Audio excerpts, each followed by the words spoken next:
Have I just wasted my money? The longest lens that I own is a 100 to 400 f4.5 to 5.6. But if you've ever owned a 400mm lens, there are certain situations you will find yourself in where 400mm just isn't enough. And when you find yourself in them situations, you have a few options you can choose from. Obviously, number one, crop in, but by doing that, you lose image resolution. Number two, just buy a longer lens. Or number three, which is the one that I've done, buy one of these. This is a 1.4 times teleconverter, and this will take a 100 to 400mm lens to a 140 to 560mm lens. But hang on, there must be some downside to using one of these, and there is. And we'll get onto that, but first, we need some photos. And this is where the video takes a turn for the worse. For some reason, every single photo that I took turned out terrible. Out of focus, lacking in contrast, and I don't know why. Now you see, I love wildlife photography. I'm no pro, I'll admit it, I'm far from a professional. But I'd like to think that I know my camera enough to get good quality photos, and I'm pretty nifty with a 100 to 400mm lens. So we'll try again. So far, using a teleconverter hasn't gone that well. So today's attempt number 3 to get some photos which are working for what I want. For some reason, I can't seem to get things sharp. Don't really understand what's going on. So reached out to a few people, gave me some tips, some advice, told me probably where I'm going wrong. I can honestly say using a teleconverter is, yeah, it's a bit of a learning experience, that's for sure.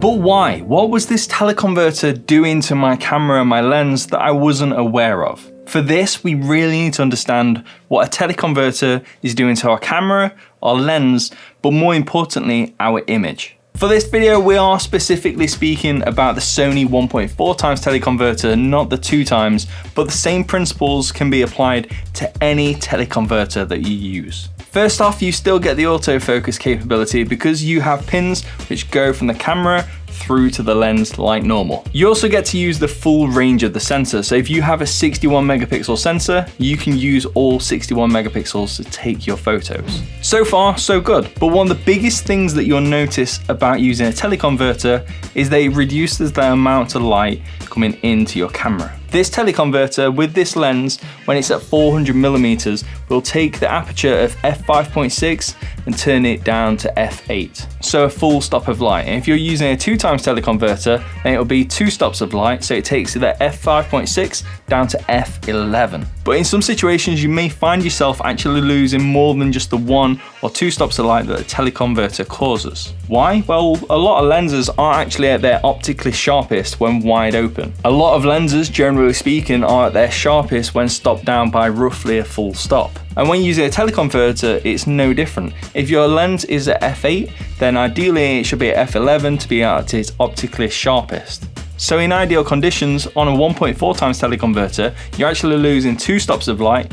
On a 2 times teleconverter, you're losing 3 stops of light. But unfortunately, even with the fundamentals making sense in my head, the photos were still a little subpar for my liking. Sure, they were better than when I first started, but I felt like I was missing something. So as I'm no pro, I reached out to Simon D'Entremont on Instagram, and if you've never heard of him, I highly recommend you check him out. He's a YouTube creator who's dedicated his whole channel to wildlife photography. He was kind enough to jump on a call and answer a few burning questions from the research I'd found out on forums, and a few things that could be contributing to my problems. First off, do you feel like megapixels affect the quality of the image more when a teleconverter is involved? What I mean by that is, on a lot of forums, people say that around 24 to 36 megapixels is a sweet spot, and anything higher than that can show more imperfections which are magnified by the teleconverter.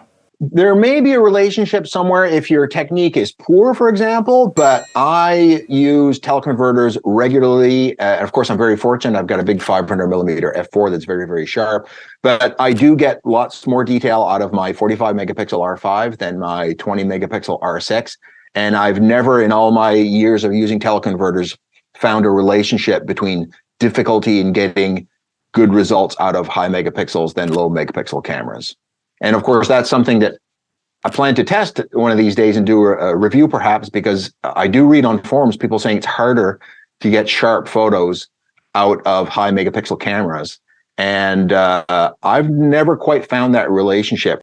So as we both use high megapixel cameras, and we both understand that large number of pixels isn't necessarily needed for printing, what makes you choose to use a teleconverter, so therefore losing light and increasing any imperfections in the lens, over simply just cropping the image in camera or in post? So the main premise around why teleconverters work is that when you crop an image, let's say a 45 megapixel image, and you crop out the center 20 megapixels, you've lessened the dimensions of your photo.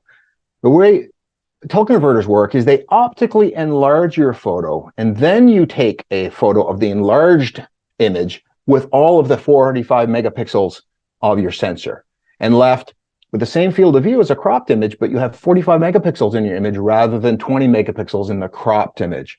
And that's basically why teleconverters work, is that they leave you with more megapixels on your image for further cropping or enlarging or more photo manipulation, and the ability to edit the photo with a few more megapixels works out a bit better. So after all of this, I still wouldn't say that I've mastered the teleconverter. I have a long way to go, but I do have a much larger understanding of what's happening with my camera and how I can improve over time. So a couple of bits of advice to anybody who's looking to purchase one of these. Number one, obviously make sure you have a good amount of light. This will not only help you in terms of your exposure, because you're going to be shooting at least f8, but it will also hopefully help your autofocus system lock focus a lot better. And number two, I'd get out there and shoot earlier on in the morning than later on in the day. Shooting later on in the day after the ground and air's warmed up can create thermals in your image, therefore giving you a lack of contrast and giving you the look of a softer image. It can happen in any lens, not just ones when you're using a teleconverter, but thermals show up more when you're shooting at distance. Because you're using a teleconverter, any thermals will be magnified in your image. And Simon gave me a really good tip if you're shooting over water, and that's instead of getting really low to the water, raise your camera and stand up by a couple of feet, because by that point you're getting into a different type of air temperature than what you would be directly above the water. And if you're sat here watching this video thinking, well, a 1.4 times teleconverter won't give me enough distance, I might just bypass it and buy it 2 times, well... And this is maybe a very good point, Danny, that I should mention. No one should ever buy a 2-time teleconverter before mastering the 1.4. I think people think a 2-time teleconverter is twice as hard to use as a 1.4. It is 8 times harder to use than a 1.4. Smaller field of view, slower autofocus. For most people, fewer autofocus points, more chromatic aberration, and affecting the sharpness more.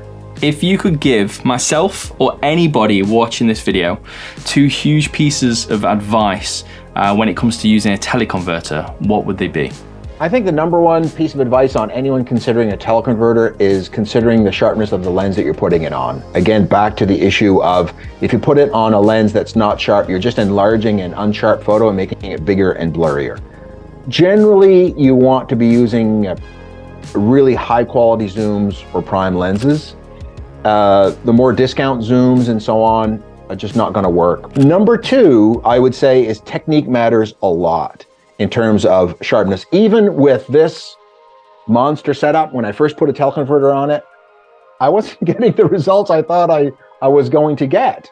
And the reality is it magnifies the image, but it magnifies your errors. The trick that really brought teleconverters out for me and got the last bit of sharpness is actually, for most cameras, there's shutter vibration. Now, there are some mirrorless cameras that you can shoot with electronic shutters these days, but the shutter vibration of most cameras really gets magnified by the teleconverter.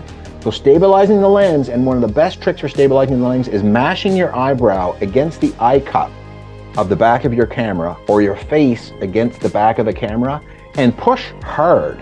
And what it does, it stabilizes the shutter vibration of every time the shutter goes, and you really squeak out that last bit of sharpness out of your teleconverters. So I hope all of this helps. I hugely underestimated how difficult it would be adapting to using a teleconverter. I'm still nowhere near the stage I actually want to be, but that will come with time. I do, however, find them incredibly useful because I can take a lens which I already own and increase the range. However, the teleconverter must be used in the most optimal conditions. So don't be like me and expect to just be able to go out, buy a teleconverter and take incredible photos straight out of the box. It was very, very naive of me. So thank you, Simon, for taking the time to teach me about teleconverters. Seriously, go check out his channel because the guy is an absolute god when it comes to wildlife photography. As always, thank you very much for watching. If you enjoyed the video, then hit the like button, subscribe if you want to see more content like this. And if you do, I'll see you right there. Thank you very much for watching and have a great day.